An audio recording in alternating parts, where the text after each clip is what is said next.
آپ اندازہ کریں کہ یہ پردے کے بارے میں نبی کریم صلی اللہ علیہ وسلم کا حکم دیکھیں کتنا سخت ہے. آپ اس حدیث پاک سے اندازہ کریں, نبی کریم صلی اللہ علیہ وسلم تو رحمت ہے.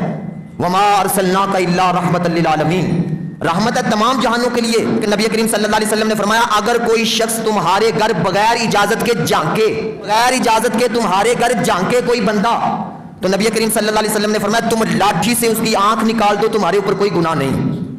حدیث پاک ہے. اور ایک مرتبہ نبی کریم صلی اللہ علیہ وسلم نے اپنے حجرہ مبارک کے اندر لوہے کی کنگھی کے ساتھ سر کھجا رہے تھے, سر کے اوپر کر رہے تھے.